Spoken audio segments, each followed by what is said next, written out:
கிறிஸ்துவுக்குள் மிகவும் அதிகமாக நேசிக்கப்படுகின்றவர்களே, மீண்டுமாக இந்த ஜூன் மாதம் 19ஆம் நாள் வேலை நாள் திங்கட்கிழமை காலை வேளையிலே உங்களை சந்திப்பதிலே கடவுளுக்கு நன்றி செலுத்துகின்றோம். இந்த காலை நேர தியானத்தை நாம் ஆரம்பிக்கலாம். நமது ஆரம்பம் பிதா குமாரன் பரிசுத்த ஆவியின் நாமத்தில் உள்ளது. ஆமென். ஜெபம் செய்வோம். மகா இரக்கமும் கிருபை நிறைந்த அன்பின் பரலோக பிதாவே, இந்த மகிழ்வான கர்த்தாவை காலை வேளைக்காய் நன்றி செலுத்துகின்றோம். கடந்து போன இரவு முழுவதும் கிருபையா எங்களை காத்து வழி நடத்தினீர் ராஜா. ஒரு புதிய நாளை தந்திருக்கிறேன் ஆண்டவர். ஏதோ மழையை கூட நீ தந்து கொண்டிருக்கிறேன், நன்றி செலுத்துகிறோம். இன்னும் கனமான மழையை தந்து எங்கள் பூமியை நினைக்க வேண்டும் என்று நான் ஜெபிக்கின்றோம். நாளின் இறைச்செய்தியை, பாடல் வேலை, செப வேலை எங்களுக்கு ஆசீர்வதி மடியின் சாரியம் வல்லமையா என் தேவன் எடுத்து பயன்படுத்த வேண்டும் என்று கெஞ்சி மன்றாடுகிறோம். இதை பார்த்து கேட்டு பயன்படுகிற எல்லா மக்களையும் கர்த்தர் ஆசீர்வதித்து பலப்படுத்தும். இந்த வேலை நாளிலே நாங்கள் ஆண்டவர் செய்கின்ற பணிகளையும் பயணங்களையும், ஏதோ பள்ளிக்கு கல்லூரிக்கு செல்கின்ற பிள்ளைகளையும் பேராசிரியர் ஆசிரியர் பெருமக்களையும் கர்த்தர் ஆசீர்வதிக்க வேண்டும் என்று நான் ஜெபிக்கிறோம். இந்த வாரம் முழுவதும் உங்களுடைய கிருபை எங்களோடு கொடுத்து எங்க இருக்கட்டும். இயேசுவின் மூலம் ஜெபிக்கிறோம் நல்ல பிதாவே, ஆமென். இந்த காலை நேரத்தில் நான் 325வது பாடலாகிய அருள் நிறைந்தவர் பூரண ரட்சகர் என்ற ஞான பாடலை சாரோடு இணைந்து நான் பாடும். 325. அருள் நிறைந்தவர் பூரண ரட்சகர் தேவரீரே, ஜெபத்தை கேட்கவும் பாவத்தை நீக்கவும் பாரத்தில் சேர்க்கவும் வல்லவரே. சோறும் என் நெஞ்சுக்கு வேறருள் பொழிந்து பேலன் கோடும் ஆயனக்காகவே மாறித்தீர் இயேசுவே. என் அன்பின் ஜுவாலையே ஓங்க செய்யோம். பூமியில் துக்கமும் சஞ்சலமும் கசியும் வருகினும் இரவும் ஒளியும் சலிப்பில் களிப்பும் துன்பத்தில் இன்பமும் அழித்திடும். மாறிக்கும் காலத்தில் கலக்கம் நேரிடில் சகாயரே, என்னை கை தூக்கவும் ஆறுதல் செய்யவும் மோட்சத்தில் சேர்க்கவும் வருவீரே.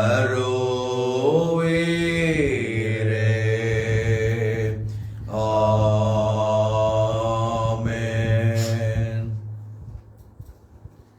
கிறிஸ்துவுக்குள் மிகவும் அதிகமாக நேசிக்கப்படுகின்றவர்களே, மீண்டுமாக உங்கள் யாவரையும் இறைமைந்தன் இயேசுவின் தூய நாமத்திலே இந்த மகிழ்ச்சியான காலை வேளையிலே உங்களை நான் வாழ்த்துகிறேன். இந்த ஊழியத்தின் சார்பாக நாங்கள் வாழ்த்துகின்றோம். அன்பானவர்களே, இந்த நாளிலே நாம் தியானிக்கும்படியாக தெரிந்து கொண்ட கடவுளுடைய வார்த்தை சங்கீதங்களின் புஸ்தகம் 145ஆம் அதிகாரம் வசனம் 7, 8 ஆகிய வசனங்களை நான் வாசிக்கிறேன். அவர்கள் உமது மிகுந்த தயவை நினைத்து வெளிப்படுத்தி நீதியை கம்பீரித்து பாடுவார்கள். கர்த்தர் இரக்கமும் மன உருக்கமும் நீடிய சாந்தமும் மிகுந்த கிருபையும் உள்ளவர். கர்த்தர் எல்லார் மேலும் தயவுள்ளவர். அவர் இரக்கங்கள் அவருடைய எல்லா கிரியைகளின் மேலும் உள்ளது. கர்த்தர் இரக்கமும் மன உருக்கமும் நீடிய சாந்தமும் மிகுந்த கிருபையும் உள்ளவர். கர்த்தர் எல்லார் மேலும் தயவுள்ளவர். அவர் இரக்கங்கள் அவருடைய எல்லா கிரியைகளின் மேலும் உள்ளது. ஆமென். ஹல்லேலூயா.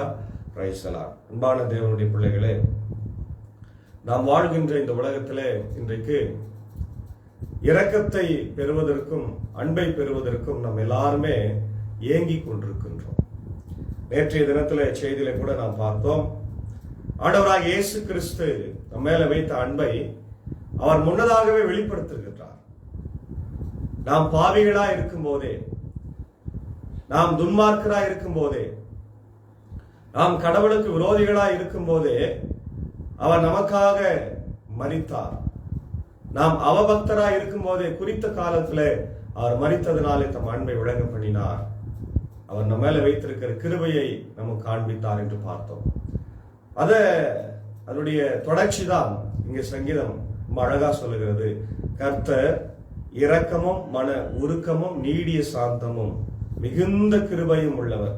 4 குணங்களை பற்றி இங்கே தாவீது ராஜா பேசுகிறார். இது தாவீதுடைய சங்கீதம். ஏன்னா தாவீதுக்கு நல்லா தெரியும் ஆண்டவருடைய அருள், கிருபை, அவருடைய ஆசீர்வாதம் எல்லாவற்றையும் அவன் அறிந்திருக்கின்றான். அவருடைய வாழ்க்கையில ஈசாயினுடைய 8வது மகனாய் பிறந்தவன், வாழ்க்கையில துன்பத்தை சஞ்சலத்தையே பார்த்தவன், தன் தந்தையினிடத்துல வெறுப்பை பார்த்தவன், அன்பை பார்க்கவில்லை. மகனே, நீ போய் ஆடு மாடு மேய் என்று சொல்லி அனுப்பிவிட்டார். பொதுவாக எல்லா குடும்பத்திலும் கடைசி குழந்தையின் மேல் அதிகமாய் அன்பு வைப்பார்கள், கடைக்குட்டி என்று சொல்லுவார்கள், பாசம் அதிகமாய் வைப்பார்கள். ஆனால் இங்கே நடக்கிறது நேர்மாறாய் இருக்கிறது. ஈசாயின் கடைசி மகனாகிய தாவீதுக்கு இங்க மிகப்பெரிய கஷ்டம், பிரச்சனை வந்தது. அவருடைய தகப்பனார் காட்டுக்கு அனுப்பி விடுகிறார். போய் நீ ஆடு மாடு மேய்த்து கொண்டிரு. அவருடைய 7 சகோதரர்கள், அவருக்கு முன்பாய் பிறந்த 7 சகோதரர்களை இராணுவத்திற்கு அனுப்பி பணியாற்ற வைக்கின்றார். ஏன் இந்த பட்சபாதம், ஏன் இந்த பிரிவினை என்று நாம் எல்லாம் கேட்க முடியாது. தகப்பன் செய்து விட்டார். ஆனால் கடவுள் அதை மாற்றுகிறார். பாத்தீங்களா? ஹல்லேலூயா. அதே தாவீது தன் வாழ்க்கையில ஏற்பட்ட இந்த துன்பத்தை எல்லாம் அவர் பெரிதாய் எடுத்துக்கொள்ளவே இல்லை. அதை கடவுளை துதிக்கும்படியான ஒரு சூழ்நிலையாக அவர் மாற்றிக் கொள்கிறார். ஆமென். காடுகளில் இருக்கும்போது அவர் அழகான பாடல்களை எழுதுகிறார். 70க்கு மேல சங்கீதங்களை எழுதியிருக்கிறார் என்று நாம் வரலாற்று ஆசிரியர்கள் சொல்லுகிறார். ஒவ்வொரு பாடலையும் எழுதி அதை இசை போட்டு கடவுளுக்காக கிண்ணறம் என்கின்ற இசை கருவியை வாசித்துக் கொண்டு அவரை துதிப்பார் என்று சொல்லி வேதம் சொல்லுகிறது. கடவுள் அதை பார்த்துதான் அவர் ரட்சிக்க விரும்பினார், அவரை தூக்க விரும்பினார், அவரை மேலே உயர்த்த விரும்பினார். சாமுவேலை கொண்டு இஸ்ரவேலின் 2வது ராஜாவாக அபிஷேகம் பண்ணுகின்றார். அவர் 2வது ராஜாவாக அபிஷேகம் பண்ணப்பட்டாலும் அவர் ஃபர்ஸ்ட் ரேங்க்ல இருந்தார் என்று சொல்லிப்பார். அதாவது ஃபர்ஸ்ட் பிளேஸ்ல அந்த ராஜா, எந்த ராஜா நல்லா செய்தார் என்றால் சவுலா, ராஜா தாவீதா என்று சொன்னால் தாவீது என்று சொல்லி நாம் பார்ப்போம். அதனால்தான் அவர் கடவுளுடைய குணத்தை இங்கே சொல்லுகிறார். அவர் இரக்கம் நிறைந்தவர், மர்சி, காட் ஆஃப் மர்சி. இல்லையா? இன்னைக்கு இரக்கத்தை தேடி நாம் அலைந்து திரிந்து கொண்டிருக்கிறோம். யார் மேலும் இன்னைக்கு இரக்கம் நாம் காட்டுவது இல்லை, ஏழைகள் மேல அக்கறை கொள்ளுவதில்லை. ஒருவேளை நம்ம வெளியே வந்து பஸ் ஸ்டாண்ட்ல அல்லது பொது இடங்களில் பார்க்கிற போது எத்தனையோ மக்கள் யாசகம் கேட்கின்றவர்கள் வந்து நம்ம கிட்ட கேட்கும் போது நம்ம இல்லை என்று சொல்லிவிடுகிறோம். அவங்க மேல இரக்கத்தை நாம் பொழிவதில்லை. ஆனால் கடவுள் நம்ம மேல இரக்கத்தை பொழிகிறவர், மன உருக்கமும். இல்லையா?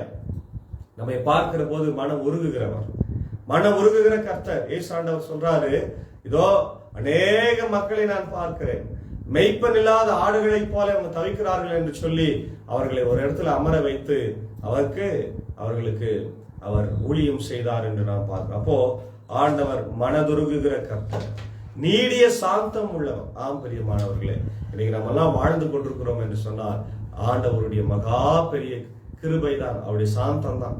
நம்ம எல்லாம் தப்பு செய்து கொண்டே இருக்கிறோம், பாவம் செய்து கொண்டே இருக்கிறோம், அக்கிரமம் செய்கிறோம், மீறுதலை செய்கிறோம். ஆனால் எல்லாவற்றையும் அவர் பொறுத்து பொறுமையோடு நம்மை சகித்து கொண்டிருக்கிற கடவுளாய் இருக்கிறார். அதனால்தான் அவருக்கு நீடிய சாந்தம் உள்ளது, நீடிய பொறுமை உள்ளது. இல்லையா? மிகுந்த கிருபை உள்ளவர். பாருங்க, இதெல்லாம் அட்ஜெக்டிவ் போட்டுதான் சொல்லப்படுகிறது. கிரேஸ். இல்லையா? மிகுந்த கிருபையும் உள்ளவர். கிருபையில மிகுந்த கிருபை. கிருபையே நமக்கு மேல தருவதற்கு நம்ம தகுதி இல்லை. ஆனாலும் மிகுந்த கிருபை நமக்கு தரார். கிருபை என்பது யாருக்கு தரப்படுகிறது? தகுதியற்றவர்களுக்கு. அதாவது ஒரு 10 பேர் ரன்னிங் ரேஸ்ல ஓடுறாங்கன்னா 3 பேருக்கு தான் பிரைஸ். ஆனால் ஆண்டவர் மற்ற 7 பேருக்கும் கொடுக்கிறாரு. அதுதான் தகுதியற்ற நமக்கு தகுதிப்படுத்துகிறார். அப்போ ஆண்டவர் இரக்கமும் மன உருக்கமும் நீடிய சாந்தமும் மிகுந்த கிருபையும் உள்ள ஆண்டவர் நம்மோடு கூட இருக்கிறார். அதனால் நம்ம எதற்கும் அஞ்ச வேண்டிய அவசியம். இந்த காலை வேளையில ஆண்டவர் நமக்கு தருகிற வார்த்தை. அடுத்து சொல்றாரு, கர்த்தர் எல்லார் மேலும் தயவுள்ளவர். அவர் எல்லார் மேலும், நீ யாரனாய் சாதி மதம் இனம் மொழி பேதமின்றி எல்லார் மேலும் அவர் தயவு இருக்கிறது. தயவு இல்லையா? தயவு கூட நம்ம என்னன்னு சொல்ல, அதையும் ஒரு இரக்கம் அன்பு என்று சொல்லலாம். அவர் இரக்கங்கள் அவருடைய எல்லா கிரியைகளின் மேலும் உள்ளது. அவருடைய இரக்கங்கள் என்று சொல்லுகிற போது அவருடைய அன்பு தான் சொல்ல முடியும். அவருடைய அன்பு எல்லா கிரியைகள் என்று சொன்னால் அவர் படைத்த படைப்புகள். அவர் எல்லாரையும் நேசிக்கிறார், எல்லா படைப்புகளையும் நேசிக்கிறார், யாரையும் ஒதுக்கி விடவில்லை. எசேக்கியேல் 17ஆம் அதிகாரத்துல நாம் பார்க்கிறோம், ஒரு துன்மார்க்கன் அழிவதை கூட விரும்பாத ஒரு ஆண்டவர். நம்ம என்ன செய்வோம்? இந்த ஊர்ல ஒரு பெரிய ரவுடி இருக்கிறான், ஒரு பெரிய தீவிரவாதி இருக்கிறான்னா அவன் அழிந்து போக வேண்டும், ஒளிந்து போக வேண்டும் என்றுதான் நாம நினைப்போம். ஆனால் ஆண்டவர் என்ன சொல்றாரு? அவனையும் நான் மீட்க வேண்டும், அவனுக்கும் என் ரட்சிப்பை வெளிப்படுத்தணும், அவனும் அனந்தரமா நான் ஆசைப்படுகிறேன் என்று ஆண்டவர் விருப்பத்தை தெரிவிக்கிறவர். ஆகவே ஒருவரும் கெட்டு போக கூடாது, ஒருவரும் அழிந்து போக கூடாது இல்லையா? ஆண்டவராக இயேசு கிறிஸ்து இந்த உலகத்தில் பிறப்பதற்கான ஒரே நோக்கம், பாவிகளை ரட்சிக்கவே கிறிஸ்து உலகத்தில் வந்தார். தேவன் தம்முடைய ஒரே பேரான குமாரனை விசுவாசிக்கிறவன் எவனோ அவன் கெட்டு போகாமல் நித்திய ஜீவனை பெரும்படியாய் இவ்வளவாய் உலகத்திலே அன்பு கூர்ந்தார் என்று சொல்லி கரங்களை விரித்து அவர் மரித்தாரே. ஆகவே பிரியமானவர்களே, இந்த காலை வேளையில நம்ம அன்பும் இரக்கமும் கிருபையும் கொண்ட ஆண்டவர் நமக்காய் கல்வாரி சிலுவையில மரித்ததின் வழியாக நமக்கு இரக்கத்தை உண்டு பண்ணினார், கிருபையை உண்டு பண்ணினார், அன்பை உண்டு பண்ணினார், உருக்கத்தை உண்டு பண்ணினார். இன்னைக்கு அவருடைய அன்பு எல்லா கிரியைகள் மேல இருக்கிறது. ஆகவே இந்த காலை வேளையில புதிய வேலையை ஆரம்பிக்க போகிற நாம், புதிய வாரத்திலே நாம் ஆரம்பிக்க போகிற நாம் பணிகளை, பயணங்களை, படிப்புகளை ஆரம்பிக்க போற நாம், கர்த்தர் என்னோடு கொண்டிருக்கிறார், அவர் உருக்கம் உள்ளவர், இரக்கம் உள்ளவர். நானும் அப்படிப்பட்ட ஒரு நல்ல நிலைமையில மக்களோடு கூட வாழ்வேன் என்ற உணர்வோடு வாழ தூய ஆவியானவர் தாமே நம்ம வழிநடத்தி காப்பாராக. ஆமே. ஜெபம் செய்வோம். மகா இரக்கமும் கிருபை நிறைந்த இளம்பின் பரலோக பிதாவே, ராஜாதி ராஜாவே, கர்த்தாதி கர்த்தாவே, ஆசீர்வதிக்கப்பட்ட இந்த மனமகிழ்வான கர்த்தாவே, ஜூன் மாதம் 19ஆம் நாளுக்காக நாங்கள் நன்றி செலுத்துகின்றோம். கடந்த போன இரவு முழுவதும் கிருபையா எங்களை காத்து வழி நடத்தினீர். ஆண்டவரே, உடைய குணாதிசயங்களை பற்றி நாங்கள் ஆராய்ந்தால் எங்களுக்கு நேரமே போதாது. ஆனாலும் சுருக்கமாய் நாளிலே நாங்கள் கேட்டிருக்கின்றோம். ஆண்டவர் நாங்கள் இருப்பதும் நிர்மூலம் ஆகாமல் இருப்பதும் சுத்த தெய்வராஜா. கடந்த இரவுல எங்களோடு இருந்து, கடந்த நாளில் எங்களோடு இருந்து உடைய ஆலயத்தில் வந்து உடைய வசனத்தை கேட்டோம், உடைய ஊழியத்தை நிறைவேற்றி இருக்கிறோம், நன்றி செலுத்துகிறோம். இந்த அருமையான காலையிலும் இந்த வார்த்தைகளை பார்த்து கேட்டுக்கொண்டிருக்கிற அகில உலகத்தில் இருக்கிற எல்லா மக்களையும் ஆசீர்வதிங்க. குறிப்பா எங்களுடைய இந்திய தேசத்தில் இருக்கிற எல்லா மக்களுக்காக ஜெபிக்கிறோம். இந்தியாவில் இருக்கிற அனைத்து மாநிலத்தின் ஆண்டவர் மக்களுக்காக, குறிப்பா என்னுடைய தமிழ் மக்களுக்காக, இந்திய சுவிசேஷ திருச்சபை ஸ்தாபனங்கள், பள்ளிக்கூடங்கள், ஆண்டவர் மருத்துவமனைகள் எல்லாத்துக்காக நான் ஜெபிக்கிறேன். குறிப்பா ஜனாதிபதி, பிரதமர், என்னுடைய அருமையான மினிஸ்டர்ஸ், கேபினெட் மினிஸ்டர்ஸ், கலெக்டர்ஸ், எங்களுடைய தமிழ்நாட்டு முதலமைச்சர், கவர்னர் எல்லாம் ஜெபிக்கிறோம். அமைதி பூங்காவாக எங்கள் தமிழ்நாடும் இந்தியாவும் காணப்பட கிருபை தார். அதே போல உலக நாடுகளுக்கு நாங்கள் ஜெபிக்கின்றோம், சமாதானத்தை தந்து வழிநடத்த வேண்டுமா நான் ஜெபிக்கிறோம். இந்த நேரத்தில் ஆண்டவர் அடியனோடு இணைந்து ஊழியத்தில் இருக்கிற என்னுடைய நண்பர் சுசாருக்காக, அக்காவுக்காக, அன்பான பிள்ளைகள், மாத்தாள் மரியாதை, கர்த்தர் ஆசீர்வதிங்க. ஊழியத்தில் இருக்கிற இந்த குடும்பம் இன்னும் மென்மேலும் ஆசீர்வதிக்கப்படட்டும். அதே போல ஊழியத்தில் இதை பிராட்காஸ்ட் செய்ய உதவி செய்கிற ஜான்சன் சாருக்காக, ஆண்டவரே, அக்காவுக்காக, குடும்பங்களுக்காக, அதே போல சுகுமார் ஐயருக்காக, ஜேம்ஸ் பாஸ்டருக்காக, சந்தோஷ் பாஸ்டருக்காக, செம்பேடு போதவட்டத்திற்காக, வேலூர் கிறிஸ்துவத்தின் திருச்சபைக்காக ஜெபிக்கிறோம். நடைபெற்று வருகிற கட்டுமான பணிகளை என் தேவன் சந்திக்க வேண்டுமா ஜெபிக்கிறோம். தொடர்ந்து இந்த நாளிலே கூட ஆண்டவரே, இதை ஒவ்வொரு நாளும் ஆண்டவரே இந்த யூடியூப் வழியாய், பேஸ்புக் வழியாய் பார்த்து கேட்டு பயன்பெறுகிற மக்களுக்காக ஜெபிக்கிறோம். இதை ஷேர் பண்ற மக்களுக்காக ஜெபிக்கிறோம். எல்லாரையும் இந்த தேவன் ஆசீர்வதிங்க ராஜா. குறிப்பாக இந்த நேரத்தில் ஆண்டவரே மிஸ்ஸஸ் அனிதா நேசன், அதாவது எல்மாங்குப்பம் திருச்சபையிலே ஆண்டவர் இருக்கின்ற நேசன் சாருடைய அன்பு ஆண்டவர் மனைவிக்காக, அவருடைய அருமையான கர்த்தாவே மகனுக்காக ஜெபிக்கிறோம். மருத்துவமனையில் பணியாற்றுகிற விவசாயம் இருக்கிற அவர்களுக்கு நல்ல சுகத்தை பலத்தை தாரும். ஏசன ஆசிரியருக்கும் அவருடைய குடும்பங்களுக்கும் கர்த்தர் ஆசீர்வாதத்தை தர வேண்டும் என்று நாம் ஜெபிக்கின்றோம். அதே போல ஆண்டவர் இந்த நாளிலே தன் பிறந்த நாட்களை கண்டு நன்றி செலுத்திக் கொண்டிருக்கிற மக்களுக்காக ஜெபிக்கிறோம். குறிப்பாக என்னுடைய சென்னை குட்ஷெப்பர்ட் ஐனாவரம் திருச்சபையுடைய பொறுப்பாளர் ஆண்டவர் திரு மோசஸ் குமார், அன்பு மனைவி கமலினி, பிள்ளைகளுக்காக ஜெபிக்கிறோம். மகளுக்காக குறிப்பாக ஜெபிக்கிறோம். கனடாவில் இருக்கிற மகளை ஆசீர்வதிங்க. திருமணத்திற்காய் காத்திருக்கிற போது ஏற்ற நேரத்தில் ஒரு வரனை தர வேண்டும் என்று நாங்கள் கெஞ்சி மன்றாடுகிறோம். கர்த்தாவே அதே போல அவருடைய ஆண்டவரே ஏஞ்சலின் அக்கா, அவனுடைய அன்பு சகோதரி, மூத்த சகோதரி திருமதி ரெஜினா பியூலா அவர்களுக்காக ஜெபிக்கிறோம். ஆண்டவரே சயாட்டிக் பிரச்சனையினாலே, கால்வழியினாலே ஆண்டவர் மிகுந்த வருத்தத்தோடு பலவீனத்தோடு இருக்கிறவர்களுக்கு நோக்கி பாரும். நீ குணமாக்கும் கர்த்தர் நானே, பலவீனத்தில் என் பலன் பரிபூர்ணமாய் விளங்கும் என்று சொல்லியிருக்கிற ஆண்டவர் தாமே அவர்களுக்கு நல்ல சுகத்தையும் ஆண்டவர் பலத்தையும் தர வேண்டுமா என்று நான் ஜெபிக்கின்றோம். அதே போல கர்த்தாவே இது இந்த நாளிலே தன் பிறந்த நாளை கண்டு நன்றி செலுத்துகின்ற வேலூர் கிறிஸ்துலுத்திரன் திருச்சபையுடைய ஆண்டவரே செயலர் திரு விஜயகுமார், அவருடைய அன்பு ஆண்டவர் மனைவி டாக்டர் உதயகுமாரி அவர்களுக்காக ஜெபிக்கின்றோம். சென்ட் ஜான் குரூப் ஆஃப் கல்லூரியினுடைய முதல்வராக, தாளராக, ஃபவுண்டராக, ஒன் ஆஃப் த டைரக்டராக இருந்து பணியாற்றுகிற அவருக்கு நல்ல சுகத்தை பலத்தை தாரும். அக்காவுக்கு இந்த பிறந்த நாள் ஒரு பெரிய ஆசீர்வாதமா இருக்கட்டும். அவருடைய எல்லா ஆண்டவர் பலவீனங்களையும் நீங்க மாற்றுங்க. இந்த புதிய நாள் ஆசீர்வாதமா இருக்கட்டும். அவருடைய அன்பு கணவர், அவருடைய அருமையான செயலர் விஜயகுமார் அண்ணன் அவர்களையும், அவருடைய அன்பு பிள்ளைகள் ஆண்டவர் டாக்டர் விமல், அவருடைய அன்பு மனைவி, குழந்தை டாக்டர் ஆண்டவர் ரிச்சர்ட், சுஜா ரிச்சர்ட், அவருடைய அன்பு ஆண்டவரை மகனுக்காக ஜெபிக்கிறோம். குடும்பங்களை ஆசீர்வதும். அதே போல இந்த நாளிலே யாரெல்லாம் பிறந்த நாள், திருமண நாளைக்கு நன்றி செலுத்திக் கொண்டிருக்கிறார்களோ எல்லாருக்கும் நல்ல சுகம் பலன் ஜீவனை தந்து ஆண்டவரை வழிநடத்தும். குறிப்பாய் பலவீனமா இருக்கிறவங்க, சுகவீனமா இருக்கிறவங்க, ஆண்டவரை ஜெபம் வேண்டி காத்திருக்கிறவங்க எல்லாருக்காக ஜெபிக்கிறோம். கைவிடப்பட்டவர்கள், விதவைகள், அநாத பிள்ளைகளுக்காக ஜெபிக்கிறோம். ஆண்டவர் வெளிநாட்டில் இருக்கிறவர்கள் மக்களுக்காக ஜெபிக்கிற எல்லாரையும், ஆண்டவர் மனைவியை பிரிந்து பிள்ளைகளை பிரிந்து வெளிநாட்டில் வாழ்ந்து கொண்டிருக்கிற மக்களுக்கெல்லாம் கூட ஆண்டவர் நான் ஜெபிக்கிறேன். கர்த்தாவே கிருபை அவளோடு கூட தங்கி இருக்கட்டும். நாளை பலவீனமா இருக்கிற எங்களுடைய தங்கராஜ் ஐயருக்காக, மேரி தங்கராஜ் ஐரம்மாவுக்காக, சுயர்தம் ஆயிரம்மாவுக்காக நான் ஜெபிக்கிறோம். ஆயருடைய குடும்பங்களை கர்த்தர் ஆசீர்வதிங்க. அதே போல மூத்த விசுவாசிகள் திரு ஜேக்கப் ஐயா, எலிசபெத் அம்மா, பியூலாக்கா, தென்னரசன், ஜெமி, ஜெனிகா ஜெபிக்கிறோம். குடும்பங்களை ஆசீர்வதித்து பாதுகாத்துக் கொள்ளுங்க. அவர்கள் செய்கிற பணிகளை ஆசீர்வதிங்க, ஊழியங்களை ஆசீர்வதிங்க ராஜா. அதே போல ஜீவப்பா கிரேஸ் அம்மாவுக்காக, சரோஜா டீச்சர் ஜெயசலன் ஐயாவுக்காக, மேத்யூ சப்பா சௌந்தரணி அம்மாவுக்காக, அன்பு பிள்ளை மிராக்கிளின் கவிதா டென்சிங் எஃப்எம்பிபி மிஷனரிகளுக்காக, புத்து அண்ணன் வசந்தி அம்மாவுக்காக, விஜய் விக்டரியா குடும்பம், கனடே அண்ணன் சகாபனுடைய குடும்பம், மிஸ்டர் சுபா அம்மதியுடைய குடும்பம், மிஸ்டர் ஜூலியா பெல்சனுடைய குடும்பம், ஃப்ளோரா எழில், பாவமணி செல்வன் ஆசிரியர், அவர் ஞானம், அவர் ஜாமி யூஎஸ்ஏ பாஸ்டர்ஸ், இளையல் சாருடைய அன்பு மகன் மேத்யூஸ், மாறவன் கல்பனாக்கா, டேனி கில்பர்ட், டாக்டர் ரவிக்குமரி அன்பு தாயார் மீரம்மா, அண்ணாமலை ஐயா வயலட் அம்மா, நெல்சன் குமார், இந்திரா ராஜேந்திரன், அருள்நிதி ஷீலா, பெதசா கர்ணாயாவுக்கா ஜெபிக்கிறோம். விசேஷமாய் ஆண்டவர் நேற்று தினத்துல அவருடைய அடக்கத்தை நாங்கள் சிறப்பாக செய்தோம். ஒரு நல்ல ஊழியக்காரராக பெதஸ்தா ஜபக்குழுவிலே ஆண்டவர் இருந்து ஒரு கோஆர்டினேட்டராக, ஆண்டவர் கூட்டுநராக, பொருளராக இருந்து அவர் வழிநடத்தினார். இதோ உம்முடைய அநாதி தீர்மானத்தின்படி அவரை நீர் அழைத்துக் கொண்டிருக்கிறீர். ஆகவே அவர் விட்டு சென்றிருக்கிற அன்பு மனைவி, பிள்ளைகள், குடும்பத்தின் மக்கள், விசேஷமாக கிங்ஸ்லின், பிளாரன்ஸ், ஆண்டவரே மித்து அண்ணன், ஷீலா அவர்களுக்காக, ஸ்வீட்டிக்காக ஜெபிக்கிறோம். குடும்பங்களை ஆசீர்வதிங்க, ஆற்றி தேற்ற வேண்டும் என்று நான் ஜெபிக்கிறோம்.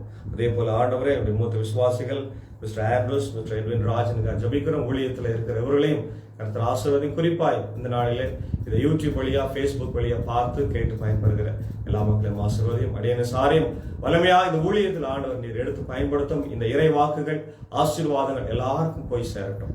இந்த ஆண்டவர் வேலை நாளிலே நாங்கள் வெளியே செல்லுகிற போது எங்களுடைய பணிகளையும் பயணங்களையும் ஆசீர்வதிங்க. எங்களுக்கு நல்ல மழையை தந்து பூமியை குளிர்விக்க வேண்டும் என்று நான் ஜெபிக்கிறோம். இந்திய தேசத்தையும் தமிழகத்தையும் இரத்த கோட்டைகளாய் மூடி மறைத்துக் கொண்டு காத்தரணும். அதே போல ஆண்டவர் உலக நாடுகளில் இன்னைக்கு மிஷினரிகளாக பணியாற்றுகிறவர்கள், இந்தியாவில் மிஷினரிகள் பணியாற்றுற எல்லாருக்காக ஜெபிக்கிறோம். என்னுடைய மிஷினரி பாஸ்டர் அவர் தேவசுந்தரம் ஐயாவுக்காக ஜெபிக்கிறோம். பலவீனமா இருக்கிற அவருக்கும் நல்ல சுகத்தை பலத்தை தந்து வழிநடத்துங்க. துதியகன மகிமை உங்களுக்கே செலுத்துகிறோம். இறைமைந்தன் இயேசு கிறிஸ்துவின் வழியை ஜெபிக்கிறோம் நல்ல பிதாவே, ஆமென். கர்த்தராகிய இயேசு கிறிஸ்துவின் கிருபை, பிதாவின் அன்பு, தூய ஆவியின் ஐக்கியம் நம்முடைய கொடுப்பதாக, ஆமென்.